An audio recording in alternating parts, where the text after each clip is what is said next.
Hey guys, Joe Madden here. It's time for Down to the Wire on the Vegas Insider Network. I'm so excited to be here. We are live Monday to Friday, 6 p.m. to 7 p.m. Eastern, Monday to Friday. It's going to be a lot of fun. You'll see more of me on Tuesdays.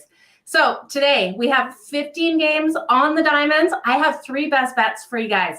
And I'm also welcoming in senior handicapper from Vegas Insider, Bruce Marshall. So you guys want to stay tuned. You're going to have to bear with me today. I'm so excited to be here. Getting kind of butterflies, you guys. I'm not going to lie. To be here on the Vegas Insider set is absolutely incredible. Now, with Bruce Marshall, we are going to be talking college football. He has 5 best bets for week 1 for you guys. Now, we did see week 0 kick off last Saturday.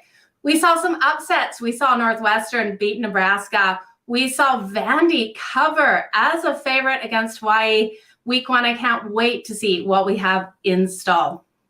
But before we kick that off, let's talk one of my best bets for baseball this is tonight. See, I told you guys, I am nervous, but we're going to get here. We're going to get through this. And I promise you next time the butterflies are not going to be as big as they are today. Now, the LA Dodgers take on the New York Mets tonight. This game kicks off at 7:10 Eastern. The Mets come in here as the dog at home, plus 115. Now, the Mets are starting Walker here. In his last 3 starts, he's got a 2.77 ERA and a 3.38 on the season. Dodgers starting Henley here. Now, he has a phenomenal ERA on the season of 1.94. He's just been playing lights out. But when we look at him in his last 3 starts, he's got a 4.61 ERA.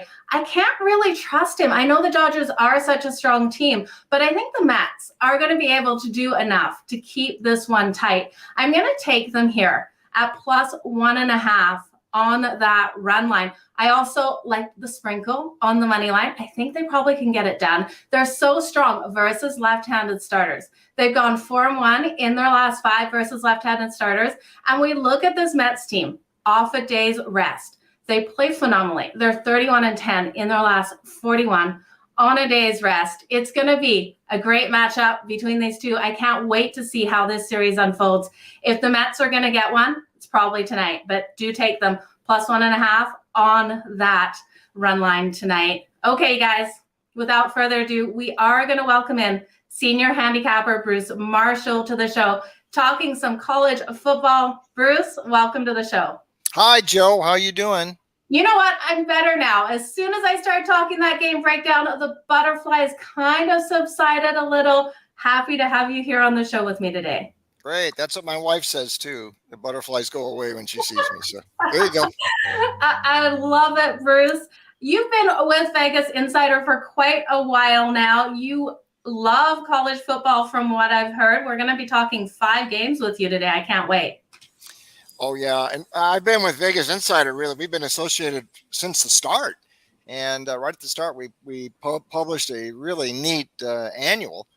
So long ago, Keyshawn Johnson was on the cover. But we go back right to the origins of Vegas Insider for sure. Okay, that is fantastic to hear, Bruce. I can't wait to hear more about your talents, everything that you've got going on. But in the meantime, we are going to talk some college football today. We have a couple of games I know that you're looking at for week 1. Any takeaways from week 0 that you quickly want to touch on before we jump into week 1?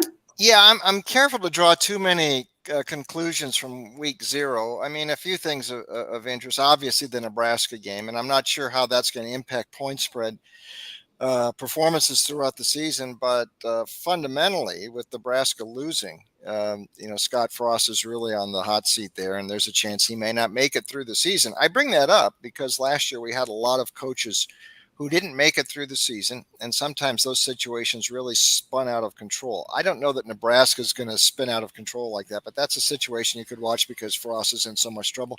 I wouldn't get too carried away with Vanderbilt's big win, except that Hawaii might really be bad. So that was a takeaway of that game. Florida Atlantic's win over Charlotte was rather impressive there. So that's the sort of team and that's the sort of conference in Conference USA you want to watch next year. FAU moves, of course, to the American, but maybe there's a chance that the Owls make a move for Willie Taggart this year. So I thought that was a big win for FAU last week. Yeah, I love your take on that. If Vandy was actually that good, or if Hawaii was that bad in that game. And I think it was really the second of that situation. But we have some games. Let's jump into these. We have Virginia Tech taking on Old Dominion. Now, we know Old Dominion was solid against the spread at home last season, and they finished so strong. Are they possibly an underdog that we could get for the win here, Bruce? They're a 7.5-point dog at home. We got a total of 49.5. I think this is a very interesting dog here for a couple of reasons. One, they did get Virginia Tech here in a major upset 4 years ago, 49-35, when Coach Wilder was still there. That's probably the biggest win for ODU since it moved up into the FBS ranks about 7-8 years ago. VPI got them again, then got them in the rematch the next year, but didn't come close to covering a 4 TD spread in Blacksburg. So series history, for whatever it's worth, ODU has competed. The angle here, obviously, is Brent Pry, new coach at Virginia Tech after the Justin Fuente regime ran its course. And I think that's sort of the concern that the Virginia Tech people we talk to have, is how much damage was done last year and the year before, really, sticking with Fuente, especially last year. There's a lot of thought they may have moved on before last season. It might have been better advised to do that. The offense has really struggled. They brought in the transfer quarterback from Marshall, Grant Wells, who, okay, not great with Marshall. I'm not sure he's the answer to perk up this offense. Pry is a defensive guy by nature, but not sure they have all the playmakers they used to have on that side of the ball, like they did when Bud Foster was the coordinator in Blacksburg. ODU is pretty interesting, and I thought Ricky Rain, the coach, he had been over from Penn State. Remember, these guys did not play in 2020 at all. And they went through 2 spring practices and a fall camp without having benefit of a game. So they started kind of slow and they finished fast, like you said, last year. Hayden Wolf, the young quarterback, really played well down the stretch. They won 5 straight to get bowl eligible. And in the process, really turned that program around. These coaches both used to be at Penn State. But I think ODU looks like it's going to have some bite here. There's going to be a fanatical crowd in Norfolk. Obviously, that's where VPI did a lot of its recruiting in the Frank Beamer years, but it's a big, big night for ODU to get these guys at home. Plus the points, really worth the look here with Old Dominion, I think. So we'll take the Monarchs plus, see what happens. I think the Hokies are going to be happy to get any sort of win in this first game for Coach Pry, but we'd rather take the points with ODU. Yeah, I like the points here, definitely with them. If this line starts moving, how low would you go with these points here? If we get plus 6.5, would you still be jumping on it? Not as much. I mean, I'd want to get at least 7 with Old Dominion. So I'd start to cool off if it got beneath that. If you get a full 7, that's fine. And then I would be, we'll see about 6.5. But as long as you can get 7 or more, I think I would be in there with the Monarchs for sure. Okay. You guys heard it, Old Dominion in that one, plus the points. Now, North Carolina State Wolfpack. So they are 11.5-point favorites here over East Carolina. We've got a total that has moved significantly in this one, opened at 55.5, down to 51.5, with the Wolfpack bringing so many starters back. Do you think this is an easy win for them here and cover? I don't think so. And sort of on this underdog theme here, similar sort of dynamics as that ODU Virginia Tech game. This is a great chance for East Carolina, which doesn't often get in-state ACC big boys coming into Greenville to play. It has happened in the past. In fact, it happened 6 years ago when NC State came in here and lost 33-30 when Scotty Montgomery was still coaching the Pirates. But I think this is a dangerous spot here for NC State. And I know how well they did last year, and they were very upset that UCLA backed out of that bowl game right on the day of the game of the Holiday Bowl last year. You can see Coach Dorn has still got a beard like a Stanley Cup beard. He looks like he plays for the Carolina Hurricanes, but he's kept that since the bowl game postponement or cancellation. It's kind of a reminder, the unfinished business. But I'm not sure this is going to be that easy for North Carolina State. They do have some changes. They've got to bring in some new running backs. Their best offensive lineman was a top 5 pick in the NFL draft. Devin Leary is a great college quarterback, and he's gotten a little bit of Heisman Trophy buzz even after that great year. 35 TD passes, just 5 picks, playmakers on defense. But they didn't cover the spread consistently away from home. They're wearing a big target now, which they really didn't last year. So there's some comparisons perhaps to North Carolina, which fell short of expectations last year. Raleigh people say, don't worry, we're not the Tar Heels from last year, but we'll see. ECU is very dangerous here, and they played well down the stretch last year. They should have had a better result against Cincinnati. A little bit of a fluke play when a blocked field goal went the other way when they were still in the game in the fourth quarter. But that was the only game in their last 6 as an underdog they didn't cover last year. Holton Ahlers, big left-handed quarterback, reminds some of Tim Tebow, or for guys older like me, Bobby Douglas a long time ago. Jarring runner, throws the ball hard, but he gives them something at quarterback. And I'll tell you, Mike Houston, the coach, knows what he's doing. You can see ECU getting better and better every year. They also had their bowl game postponed last year. They were supposed to play that game in Annapolis against Boston College, but they've been making progress, and Houston knows how to win because he was at James Madison when they won a national title at the FCS level about 6 years ago. We're taking points here with East Carolina. Again, it's going to be a wild scene. It'll look like a Billy Graham crusade there. They're so fired up, religious fervor to get NC State into Greenville. And the Wolfpack will be happy to get out of there with a 2 or 3 point win. I'm telling you, this is not going to be easy. I'm taking the points.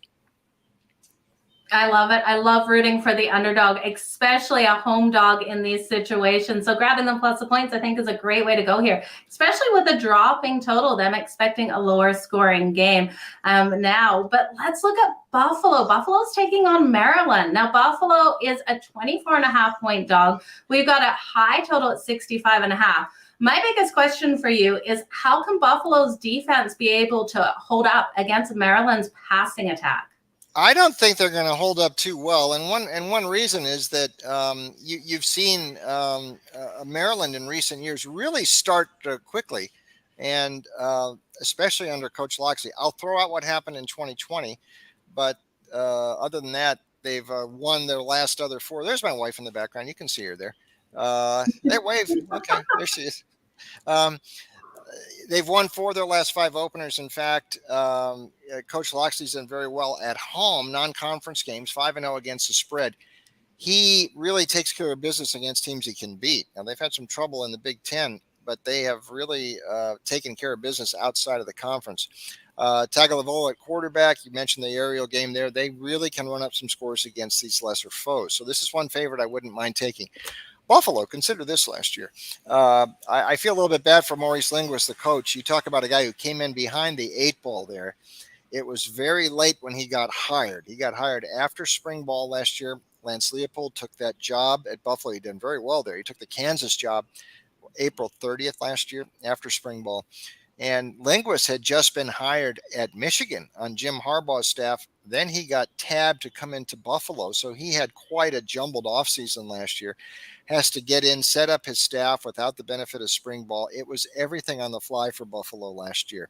And they slipped. So that's sort of understandable. They may make a little bit of a recovery this year, but not until this game is complete. This is a very tough opener. Van Treese, their quarterback, is transferred out. And against Maryland, like you said, with the passing attack and Tua and Loxley's track record against these non-conference foes, it is a big price. But Maryland's kind of bloodthirsty in these games, and I could see them moving that score 4 touchdowns or more. I'll lay the points with the Terrapins in this one on Saturday in College Park. Yeah, it's definitely a lot of points to lay, but I think it's the only way you can go with this. Along with looking at that total over looks rather nice to me, especially at 64.5. I saw it earlier at 65.5. This is going to be quite the offensive game if you like that style of game. Bruce, are you a defensive or offensive guy in football? I missed that there, Joe. Could you say that again? Do you prefer the offensive side or the defensive side of football? Oh, the offensive side. There you go. Depends on the team, depends on the game. If I'm laying a lot of points, I like the offensive side. But I'm generally the defenses are a little bit more. And the reason I say that is because a defense can keep you in a game. Now you could say that about an offense too. You could score points and points and points. But teams that can play a little bit of defense, and they're becoming fewer and further between in college football. But that gives you we'll get to Ohio State in a moment, but that's going to be the key to Ohio State this year, upgrading that defense. And that's what Ryan did after last season, upgrade that defense with a new coordinator. So defense, I think, gets a little bit of the nod, at least from my angle.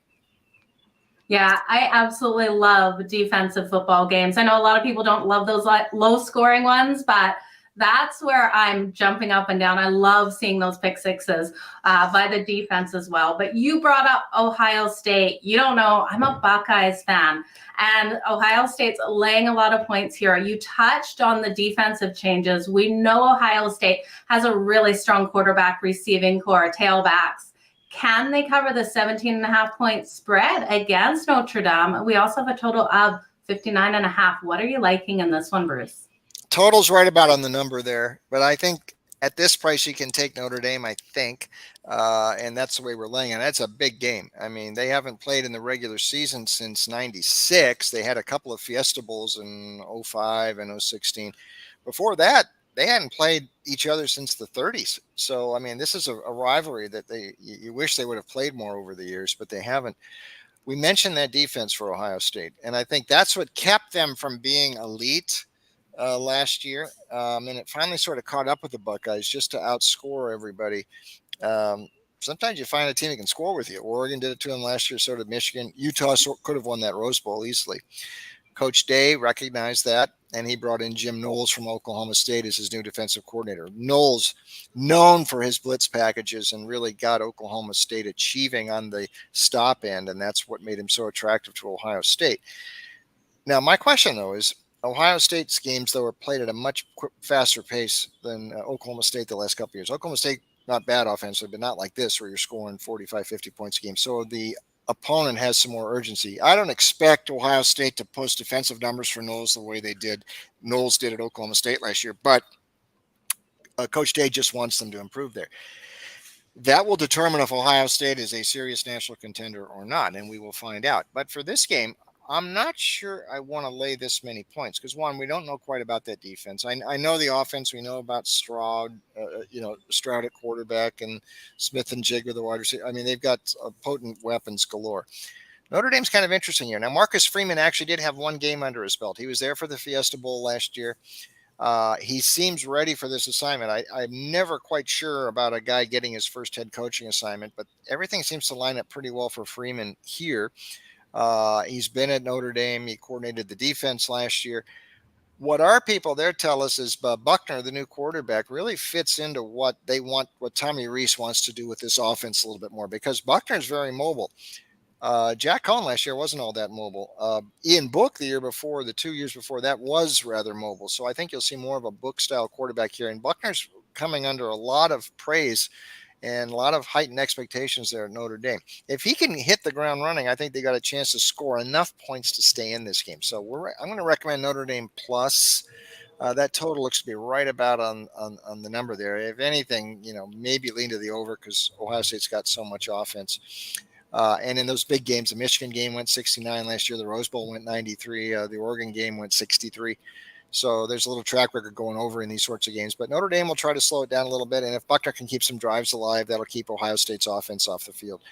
That might be enough to get the Irish a cover at that big price.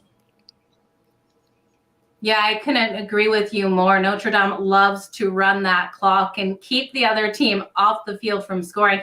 But I do agree with you that over 59.5 looks like a good way to take that as well. We've seen so much success out of the Buckeyes teams totals going over. Do you ever bet team totals, Bruce?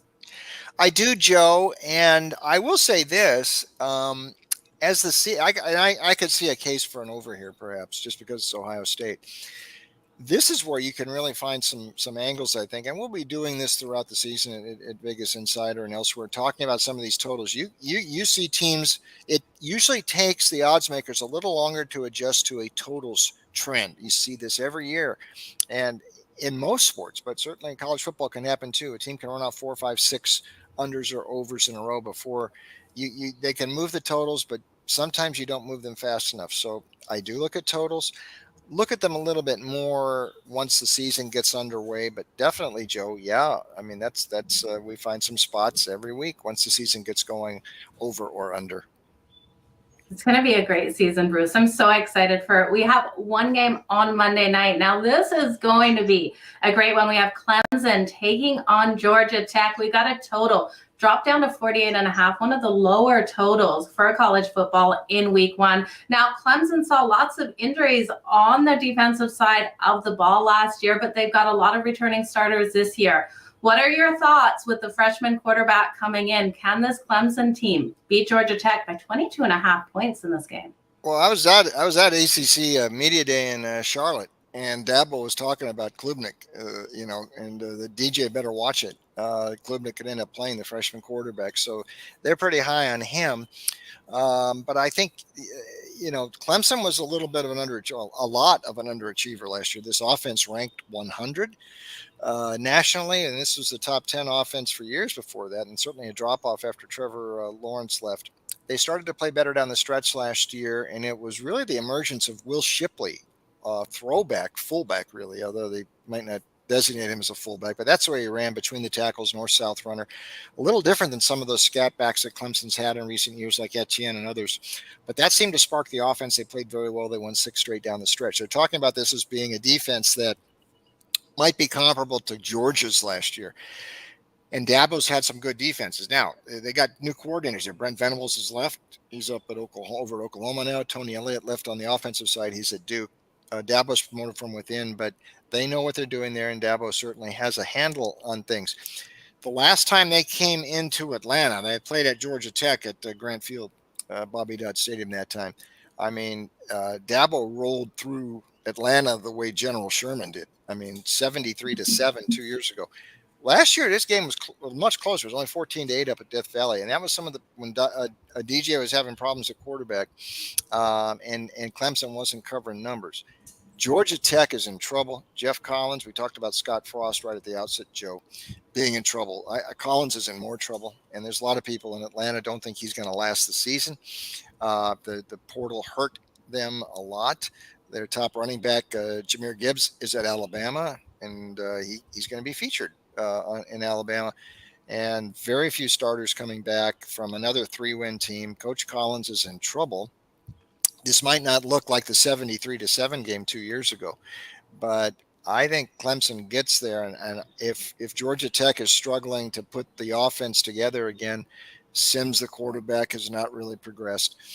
They may not score much, and that's why I'm reluctant to get involved on this total on an over. That looks like something that maybe these teams can clear, but they only got to 22 in this game last year, so maybe a little bit of an under. 21.5, though, that's a price Clemson can handle. If it gets in the mid-20s, I might back off a little bit, but 21.5. We had the score. We put a score on this 38-7, so I think Clemson handles this number pretty good and gets off to a flying start on Monday. Yeah, it's going to be really interesting to see teams like Clemson come out, especially returning so many starters, because when we look at the league overall for this upcoming season, there really is some teams with a lot of holes for starters.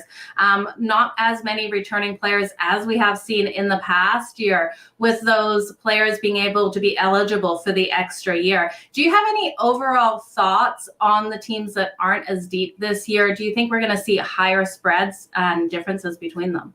Well, we might. I go back to the coaching thing. Last year, we had several coaching changes in the midst of the season, and you see those situations start to unravel. And I mention that because once that happens, I mean, in this day of the portal, all these guys think they can move after 1 year anyway, but they really start to look about transferring out when they know there's going to be a coaching change coming. And we had almost 30 of them last year, and many of those after the season, but some during the season. So those situations can unravel quickly. Depth, we'll see. Again, I think where depth really comes in, perhaps a team like Georgia Tech, but you really see it in the group of 5 conferences beneath the Power 5. When they start taking some attrition, it's a little bit harder for those teams in Conference USA and the Sun Belt and the Mountain West to fill the gaps than it might be for an SEC or a good Big Ten team. So yes, I do watch the depth there, but I really watch it for the group of 5 conferences right below the Power 5, because that's where I think depth really could start to impact if injuries start to mount. Absolutely. Now, Bruce, I don't want to talk any of your futures here, but if there was one team that people should watch out for that you really think is kind of a sleeper in this league this season, you got anyone to throw at us? In the ACC, I don't think Miami, you could call them a sleeper, but I will say this. They may be even better than people think. And I'm still not convinced about Mario Cristobal as a head coach, or that they should have made that move. Manny didn't, I think, deserve to get fired last year, but they got a lot of stuff going on. Cristobal's from Miami. This is based on Tyler Van Dyke, who may not be one of the top Heisman vote getters this year. Mark my word, in about 5 or 6 years, when all these quarterbacks this year are in the NFL, the better quarterbacks, he might be the best one of the bunch. He's that good, and I think he gives Miami a lot of upside. Now, they're on the other half of the league from Clemson, and the other half is a little bit more open. But I really keep my eye on Miami because of Van Dyke. He is a tremendous quarterback, and we're going to hear from him this year. And he could come out after this year to the NFL. And in 3 or 4 years, watch him. He'll be an NFL starter. I have a feeling we are watching some NFL stars this season that are going to be coming out of the league. Bruce, I want to thank you so much for joining me here on Down to the Wire. You guys, if you're looking for Bruce's best bets, you just head on over to VegasInsider.com. Bruce, it was a pleasure to get to know you today. My pleasure, Joe. Look forward to doing this again very soon. Absolutely. I promise. Not as many butterflies next time to start the show. Thank you, Bruce. Okay, you guys, that was Bruce Marshall. As I said, head on over to VegasInsider.com if you're looking for his best bets. He's a senior handicapper with Vegas Insider, and he's absolutely crushing it. So I hope you took notes on those 5 bets that he is placing for week 1 in college football. I'm going to turn back to MLB. We're going to talk about my best bets for today. I've got 2 more for you guys. The first one, if you missed the top of the show, riding with the New York Mets on that run line plus 1.5 at minus 145. Make sure you shop those lines. You guys get your best value for that. Sprinkling also on the money line for that. I really do think the Mets have every opportunity off the day's rest to come in here and get the win in this game again today. So let's look at my next best bet for the day. I want to remind you guys, we are live here every single day of the week, Monday to Friday weekdays from 6 to 7 Eastern. Now, you will be seeing a lot more of me in the next coming weeks on a Tuesday or Wednesday slot, just to be determined. I will be hosting on this Friday as well, so make sure you join me. But let's look at the Houston Astros versus the Texas Rangers today. Now, the Astros coming in here at minus 160 on that money line, plus 135 for the Texas Rangers. And we have a total of 7.5. Now, this is an interesting game to me, and I can't lay minus 160 with the Astros, although I do think they get the win. It's just too high on the money line for my liking, and I'm not loving them here on that run line. We've got Valdez coming out for the Houston Astros. He has a 2.65 ERA, but we look at his last 3 games. It's been phenomenal. 1.29. Dunning coming out here for the Texas Rangers. Now, while he has a higher ERA at 4.19, we've seen most of his struggles come on the road, and he is at home in this game. He has a home ERA of 3.21, and we've seen him just be strong against the Houston Astros. I think this is one of those cases where we can trust in Dunning to limit the bats of the Houston Astros and Valdez to come out and really limit the Texas Rangers. I would lean on the Astros to get the win, but what I like best is taking the under 7.5. I think this is such a low-scoring game. I can see it being a 3-2 style one here. The under is 6-1. In the last 7 meetings in Texas. I love it. I think it's going to be one of those defensive style games. You guys already know I like defensive style games in football. I love them in the MLB as well. Let's move on to the next best bet, you guys. I'm looking at the matchup between the Chicago Cubs and the Toronto Blue Jays. Now, we saw the Jays win last night in extra innings. In this one, it was a 5-4 win for them. I was riding the Jays team total over 5.5, so they just came short of that tonight. They enter here at -225. Hard for me to take them here on the run line after what we saw last night and being at home. If they are up, we're not going to see that last part of the last inning, so I'm not going to touch them on the run line. The Cubs are +180, and while I do think they have a strong chance of keeping this tight, still not loving the value here. What I do like is the over 7.5. I think when we look at the two starting pitchers, I know Kevin Guzman has been so strong for the Toronto Blue Jays. Marcus Stroman coming out here for the Chicago Cubs. He has a 4.1 ERA on the season, and he is stronger on the road. But I look at the offensive production out of the Toronto Blue Jays. I do think this is one of those games that just squeaks over this total of 7.5. It did open at 8. I was surprised to see it come down. I really do think we get 8 runs or 9 runs in this game. The over is 4-1-1 in the last 6 meetings between these two. And we look at the Blue Jays in interleague games, so strong to that over, with 7 of their last 10 in interleague games hitting to that over. Just look at the offensive production coming out. I would lean on the Jays to get the win, but like I said, on that run line for a home team, it's just one of those situations I don't want to take it. But you guys, those were my best bets. So just to recap those, I'm going to roll with the New York Mets here on the run line, +1.5, and sprinkle on that money line. I'm also going to take the Astros and the Rangers game under the total of 7.5. I really do see a low scoring one in this. And the Chicago Cubs taking on my Toronto Blue Jays. I'm going to ride the over 7.5. I just can't see these offenses being limited to under 8 runs. But you guys, this was my first time on Vegas Insider. I want to thank you all for joining me as I hosted this show today. Again, the nerves, the butterflies that started this show. It was so much excitement. I couldn't even control myself. It's an absolute honor to be on the Vegas Insider Network. I want to thank you guys so much for joining me here on Down to the Wire. Make sure you tune in tomorrow between 6 and 7 p.m. Eastern. Again, I'm Joe Madden. So you can't even say my name right, you guys. Too much excitement. Keep smiling and you know the drill. Let's make some freaking money. Cheers, you guys.